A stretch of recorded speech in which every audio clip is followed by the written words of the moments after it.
Hey guys, आप सभी का वेलकम है गुरुकुल हब यूट्यूब चैनल पर। आज की इस वीडियो को बनाने के पीछे का मेन मोटिव है आरआरसी ग्रुप डी की तैयारी करने वाले स्टूडेंट्स और जिनके मन में काफ़ी सारे सवाल चल रहे हैं ग्रुप डी एग्ज़ाम को लेकर। ग्रुप डी एग्ज़ाम में क्या ये सेफ स्कोर हो सकता है ना। यहाँ पर हम बात करें किस सब्जेक्ट पर ज़्यादा ध्यान देना है, कौन सा सब्जेक्ट आपके लिए ज़्यादा ज़रूरी हो जाता है और PYQs यानी कि प्रीवियस ईयर क्वेश्चंस को पढ़ना कितना ज़रूरी है। तो ऐसे ही कुछ सवालों के पर हम डिस्कशन करेंगे, क्योंकि एक सही रणनीति, अगर एक सही रणनीति के साथ आप पढ़ाई करते हैं तो आप डेफिनेटली सफलता भी एकदम सही से समय रहते प्राप्त कर लेते हैं। तो वीडियो पसंद आती है, वीडियो को लाइक जरूर से करना, शेयर जरूर से करना। वीडियो में आगे बढ़ने से पहले मैं आपको बता दूं कि हमारा एक जीके जीएस का कोर्स चल रहा है।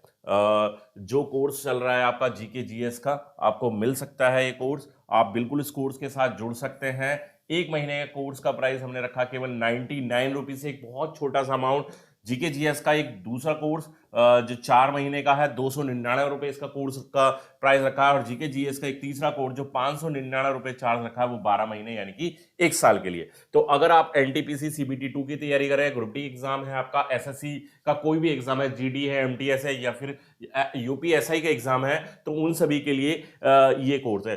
तीनों ही कोर्स में कंटेंट आपको सेम मिलेगा, है ना। बस वैलिडिटी का फर्क है, ये 1 महीने के लिए, 4 महीने, ये 12 महीने, ठीक है। इसमें आपको वीडियो सेशंस मिलेंगे ताकि आपका जो सिलेबस है उसको कवर कराया जाए। साथ ही लाइव क्लासेस के जरिए डिस्कशन रहेगा टॉपिक्स पर, है ना। और सभी कंटेंट का आपको पीडीएफ भी मिलने वाला है। ये कोर्स आपको मिलेगा Gurukul hub official Android app. सभी कोर्सेज के लिंक मैंने डिस्क्रिप्शन में दिए हुए हैं। अपने ऐप का भी लिंक हमने डिस्क्रिप्शन में दिया है, जहां पर जाकर आप उसको इंस्टॉल कीजिए और इन कोर्स को बाय कर सकते हैं। किसी भी तरह के किसी भी कोर्स को लेने में कोई भी समस्या है, कोई भी प्रॉब्लम आती है, तो वहां पर चैट का ऑप्शन है, जहां पर आप डायरेक्ट मुझसे चैट पर बात कर सकते हैं। उसके अलावा अगर कोई और डाउट है इस कोर्स को लेकर, 8218147309 ये मेरा व्हाट्सएप नंबर है, इस पर व्हाट्सएप पर मैसेज कर सकते हैं और कभी कभी कॉल भी कर सकते हैं अगर कॉल लग जाती है आपकी, ठीक है। तो चलिए हमारा मेन टॉपिक पर हम चलते हैं। जो आज का हमारा मेन टॉपिक था, ठीक है, उसी पर बात करेंगे। तो जल्दी से आ जाते हैं अपने मेन टॉपिक पर कि कितना सेफ स्कोर हो सकता है। देखिए, अभी एग्जाम से पहले मैं क्लियरली ये बोलूं जी कट ऑफ क्या रहेगी ग्रुप डी की, तो देखिए ये तो अन्याय होगा एग्जाम के साथ भी अपने साथ भी। जब तक एग्जाम शुरू नहीं हो जाता है, जब तक स्टूडेंट्स की परफॉर्मेंस नहीं देखते, जब तक पेपर का लेवल हमें नहीं पता कि किस तरह के क्वेश्चंस पूछे जा रहे हैं, तब तक कट ऑफ के बारे में कोई भी डिस्कशन करना बेकार है, व्यर्थ है ना। उससे कोई फायदा नहीं होने वाला। लेकिन यहां पर हम एक सेफ स्कोर की बिल्कुल बात कर सकते हैं, क्योंकि जिस तरह से अभी अब परीक्षाएं हो रही है रेलवे की, या रेलवे की पिछली परीक्षाएं हुई, पिछला ग्रुप डी हुआ, एएलपी हुआ, या पिछला एनटीपीसी हुआ, इस बार का एनटीपीसी हुआ है, ठीक है। तो उससे हम एक आकलन कर सकते हैं, एक सही आकलन कर सकते हैं कि सेफ स्कोर कितना हो सकता है ना। कितना स्कोर करेंगे तो आप बिल्कुल ये मान सकते हैं कि हाँ भाई इतने पर तो मेरा ग्रुप डी एग्जाम पास हो जाना है। तो सेफ स्कोर की अगर बात करूं स्टूडेंट, तो अगर मैं कहूं कि सेफ स्कोर आपके लिए यहां पर जो हो सकता है वो हो सकता है, देखिए कोई भी परीक्षा है ना, उसमें आप अगर 70% के अप्रोक्स अगर करके आ रहे हैं तो वो आपके लिए सेफ होता है, ठीक है। एसएससी को छोड़ दीजिए, एसएससी का थोड़ा सा सीन अलग है। नंबर ऑफ सीट्स का यहां पर बहुत बड़ा अहम रोल होता है, ठीक है, नंबर ऑफ सीट्स का। एसएससी के अंदर अब कोई बच्चा कहेगा जी एसएससी में तो बहुत ज्यादा कट ऑफ आ रही है, आप 70% सेफ कैसे कह सकते हैं। देखिए, एसएससी में नंबर ऑफ सीट्स अगर कंपैरिजन किया जाए रेलवे के मुकाबले तो काफी कम है। यहां पर अगर मैं ग्रुप डी की बात करूं तो ग्रुप डी के अंदर अगर वैकेंसीज की बात करूं तो 1,03,000 से ज्यादा वैकेंसीज है, ठीक है। तो इसलिए यहां पर मैं क्लियरली इतना बोल सकता हूं कि अगर आप 70% तक तैयारी कर रहे हैं, है ना, तो आप बिल्कुल सेफ जोन में हैं। आपने किसी भी रेलवे जोन से भी अगर अप्लाई किया है तो भी 70% आपके लिए सफिशिएंट है। ना केवल आपका रिटन एग्जाम इस पर क्वालिफाई होगा, उसके अलावा आप कंप्लीट पूरे एग्जाम को 70% के आसपास पर पास कर जाएंगे। तो इतने की आप ट्राई कीजिए। अब कुछ बच्चे कहेंगे जी लास्ट ईयर तो 52 वाले का भी हो गया, 55 वाले का हो गया, है ना, जबकि वैकेंसीज इस बार के मुकाबले कम थी। देखिए लास्ट ईयर की अगर बात करूं 2018 में वो एग्जाम हुआ है, ये आपका 2021 में आ रहा है। 3 साल का अगर हम देखें तो 3 साल के अंदर स्टूडेंट्स ने प्रिपरेशन भी ज्यादा की है ना। काफी सारे पुराने स्टूडेंट्स भी इस एग्जाम में फिर से एक बार बैठने वाले हैं, कुछ न्यू भी आएंगे लेकिन पुराने भी यहां पर काफी रहेंगे, है ना।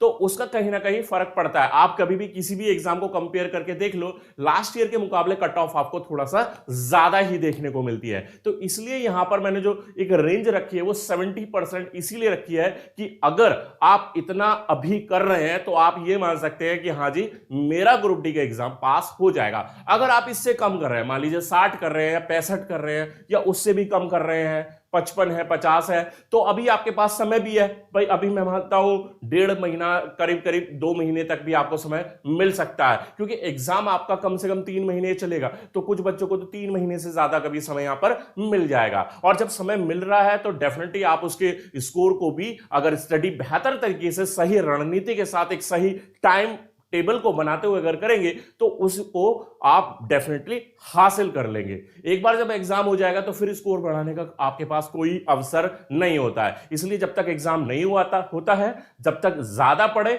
ज्यादा बेहतर पढ़े, एग्जाम ओरिएंटेड तैयारी करें। एग्जाम ओरिएंटेड चीजें पढ़ना बहुत ज्यादा जरूरी है। कुछ बच्चे 10-12 घंटे लगातार पढ़ाई में लगे रहते हैं, लेकिन जो एग्जाम में पूछा जा रहा है उससे कहीं अलग दूसरे ट्रैक पर आगे बढ़ रहे हैं। तो इसलिए पढ़ते वक्त आपको यह भी ध्यान देना है कि आप जो पढ़ रहे हैं क्या वो एग्जाम में पूछा जा रहा है। इसलिए जो हमारा थर्ड पॉइंट इसीलिए ये डाला गया है कि क्या पीवाईक्यूज पढ़ना जरूरी है। तो जी हां, बिल्कुल पीवाईक्यूज पढ़ना जरूरी है, क्योंकि इसी से आपको पता चलेगा कि आपका एग्जाम क्या है, वो किस तरह के सवालों को पूछता है ना। भाई टीसीएस एग्जाम को कंडक्ट करा रही है, आरआरबी के एग्जाम कंडक्ट करा रही है, तो टीसीएस का पैटर्न क्या है, टीसीएस किस तरह से सवालों को पूछता है, वो पता लगता है हमें पीवाईक्यू से। अब कुछ बच्चों का सवाल ये भी होता है कि क्या जी प्रीवियस ईयर क्वेश्चंस जो पिछले वर्षों में पूछे गए सवाल हैं क्या वो रिपीट होते हैं। तो जी हां, वो रिपीट भी होते हैं। भाई मैथ और रीजनिंग में तो कोई फर्क भी नहीं है, आप खुद समझ सकते हैं, इतने समझदार हैं, पढ़े लिखे हैं, कि मैथ और रीजनिंग में तो रिपीटेशन हमेशा होता रहा है। भाई राम की जगह श्याम, श्याम की जगह घनश्याम, 2 की जगह 4, 4 की जगह 8 नंबर को भी चेंज कर दिया जाता है, बस इससे ज्यादा फर्क नहीं होता है ना। वैसे ही रीजनिंग में और जीके जीएस में भी काफी हद तक सवाल रिपीट होते हैं, चाहे वो हिस्ट्री है, ज्योग्राफी है, पॉलिटी है। करंट अफेयर थोड़ा सा नया आता है, करंट अफेयर का थोड़ा सी अलग हो जाता है। तो इसलिए पीवाईक्यूज को अपनी प्रिपरेशन में जरूर से शामिल करें। पिछले वर्ष के, चाहे वो एलपी के एग्जाम हुआ है, चाहे वो एनटीपीसी का एग्जाम हुआ है, चाहे वो ग्रुप डी का एग्जाम हुआ है, या अभी जो एनटीपीसी के एग्जाम हुए हैं, तो जैसे भी वो क्वेश्चंस आपको हासिल हो सकते हैं उनको हासिल कर लीजिए और उनको तैयार करना शुरू कर दीजिए, क्योंकि वहां से आपका क्या होगा, जो स्कोर आप 50, 55 या 60 कर रहे हैं वो स्कोर आपका इंक्रीज होगा। साथ ही आप उस ट्रैक पर आ जाएंगे जो बहुत बेहद जरूरी है। मैंने अभी बात कही एग्जाम ओरिएंटेड की, तो वो एग्जाम ओरिएंटेड चीज वो हो जाती है। तो इसलिए पीवाईक्यूज को अपनी प्रिपरेशन में जरूर से शामिल करें। एक हमारा पॉइंट यह है कि किस सब्जेक्ट पर हमें ज्यादा पढ़ना है। देखिए यहां पर अगर इस एग्जाम की बात करूं तो भाई मैथ आपका 25 नंबर का पूछा जाना है, जैसा कि पैटर्न में दे रखा है।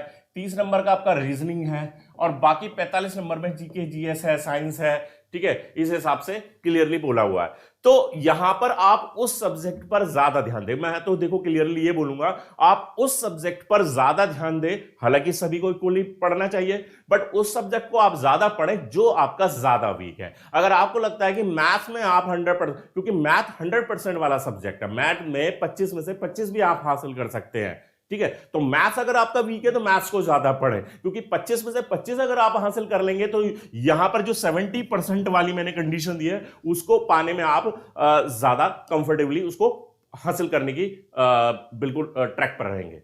और रीजनिंग एक ऐसा सब्जेक्ट है, रीजनिंग में भी मैं 30 में से 30 नहीं भी कहूंगा तो 25 तो आप वहां पर भी हासिल कर सकते हैं। तो अगर रीजनिंग आपका वीक है, रीजनिंग के कोई टॉपिक, कुछ टॉपिक ऐसे वीक है या कुछ सवालों में दिक्कत है तो उनको ज्यादा पढ़ें। वैसे ही जीके जीएस, मैक्सिमम ऐसे बच्चों का जीके जीएस वाला जो पोर्शन होता है वो ज्यादा वीक होता है। और वेटेज भी आप देख रहे हैं 45 क्वेश्चन, है ना।